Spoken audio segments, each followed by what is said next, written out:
Hello friends, welcome to our YouTube channel Shivam tech solutions. दोस्तों, आज का हमारा जो टॉपिक है वो ट्यूशन फीस के रिगार्डिंग है, जो सेक्शन 80C के तहत एग्जाम्प्टेड है। तो आज हम उसके बारे में डिस्कस करेंगे। ये आप देख सकते हो, ये हमारा वेबसाइट है और वहाँ पे ये ब्लॉग भी अवेलेबल है, तो आप वहाँ पे जाके इसको पढ़ भी सकते हो, पूरा हिंदी में। चलिए आप अभी वीडियो को शुरू करते हैं। Tax benefit of on children's education allowance under section 1014 and tuition fees and school fees under section 80C। ये दो अलग अलग है, ये एक अलाउंस है और ये जो ट्यूशन फीस स्कूल फीस है वो अंडर सेक्शन 80C में हम क्लेम कर सकते हैं। भारत सरकार व्यक्ति द्वारा भुगतान किए जाने वाली ट्यूशन फीस को अपनी आय कम करने के लिए उपयोग कर सकता है,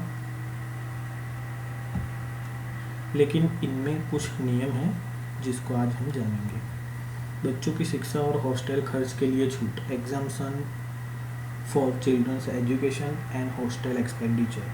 बच्चों की शिक्षा के लिए जो है चिल्ड्रंस एजुकेशन अलाउंस 100 रुपये प्रति माह प्रति बच्चा, अधिकतम 2 बच्चों के लिए, और जो हॉस्टल खर्च है वो 300 रुपये प्रति माह प्रति बच्चा, अधिकतम 2 बच्चों के लिए। ट्यूशन फीस के खर्च के लिए कटौती की धारा 80C, सेक्शन 80C में इसकी एप्लीकेबिलिटी कैसी होनी चाहिए इसके बारे में हम डिस्कस करेंगे।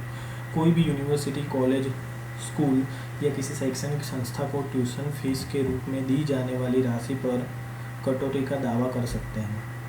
ठीक है।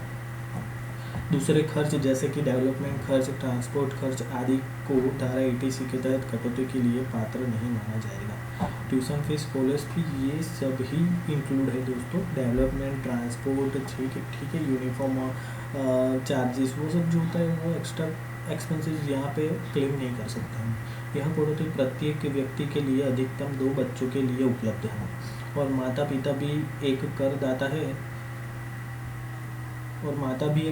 है, तो दूसरे 2 बच्चों के लिए भी उपलब्ध है, यानी कि 4 बच्चों के लिए भी यहाँ लाभ मिलेगा, 2 माता के लिए और 2 पिता के लिए। तो दोस्तों, अगर 4 बच्चे होंगे और उनके लिए भी आपने ट्यूशन फीस जो पे की है, तो अगर पिता ले सकते हैं, अगर माता की भी आय है तो माता भी उसको क्लेम कर सकती है, मदर फादर दोनों क्लेम कर सकते हैं। प्रत्येक माता पिता एक वित्तीय वर्ष में 1.5 लाख तक की कटौती का दावा कर सकते हैं। कृपया ध्यान दें कि धारा 80C, 80CC और 80CCD के तहत कटौती की कुल राशि 1.5 लाख से अधिक नहीं होनी चाहिए। ठीक है, ये तीन सेक्शन मिला के जो लिमिट है वो 1.5 लाख की है। तलाकशुदा माता पिता और विवाहित व्यक्ति और गोद लिए हुए बच्चों का भी खर्च कटौती के लिए पात्र है, तो आप इसका भी क्लेम ले सकते हैं। ट्यूशन फीस खर्च में धारा 80C के तहत कटौती के लिए कुछ नियम इस प्रकार है। ट्यूशन फीस फुल टाइम शिक्षण और कोई यूनिवर्सिटी, कॉलेज, स्कूल या किसी शैक्षणिक संस्था को ट्यूशन फीस के रूप में दी जाने वाली राशि पर ही कटौती का दावा कर सकते हैं। ठीक है, ऐसा नहीं है कि आपने कोई प्राइवेट में जाके आपने ट्यूशन लिया और वहाँ पे फिर अपने जो खर्च किया है वो आप क्लेम करो, ऐसा नहीं होता है। Admission fees, development fees, uniform fees, transport fees जैसे खर्च कटौती के लिए मान्य नहीं है।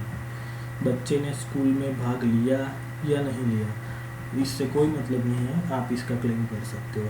Play centre, day care fees, ये सब भी कटौती के लिए मान्य है, मतलब इसका भी आप क्लेम कर सकते हो। गोद लिए हुए बच्चों का भी खर्च आप क्लेम कर सकते हो। ट्यूशन फीस खर्च में धारा 80C के तहत कटौती की अनुमति नहीं है, उससे भी कुछ नियम इस प्रकार हैं। ठीक है, उसके कुछ नियम हैं हम डिस्कस करेंगे जो कि अलाउ नहीं है, हम क्लेम नहीं कर सकते वो सब एक्सपेंसेस को। जैसे कि प्राइवेट ट्यूटर, कोचिंग सेंटर को दी जाने वाली कोई भी फीस हम क्लेम नहीं कर सकते। यूनिवर्सिटी, कॉलेज, स्कूल या किसी शैक्षणिक संस्था भारत में ही होनी चाहिए, अगर विदेश में है तो क्लेम नहीं कर सकते। लेकिन वो संस्था जो इंडिया में है उसका कुछ जुड़ाव विदेश से है, मतलब वो विदेश से जुड़ी हुई संस्था है लेकिन इंडिया में है, तो आप उसका क्लेम कर सकते हो। लेट फीस कटौती के लिए पात्र नहीं है, लेट फीस आप क्लेम नहीं कर सकते। Admission fees, development fees, uniform fees, transport fees, donation, hostel खर्च, लाइब्रेरी फीस, मैथ चार्ज जैसे खर्च वो भी आप क्लेम नहीं कर सकते। विदेशी शिक्षा के फीस भी आप क्लेम नहीं कर सकते। पति पत्नी की ट्यूशन फीस भी आप क्लेम नहीं कर सकते। तो इतनी चीज़ें हैं जो आप क्लेम नहीं कर सकते और इतनी चीज़ें हैं जो आप क्लेम कर सकते हैं। तो यही था ट्यूशन फीस के रिगार्डिंग पूरा वीडियो। तो आप एक बार हमारी वेबसाइट पे जाके ये ब्लॉग भी एक बार पढ़ लीजिए, आपको सब पता चल जाएगा। थैंक यू दोस्तों। बाय।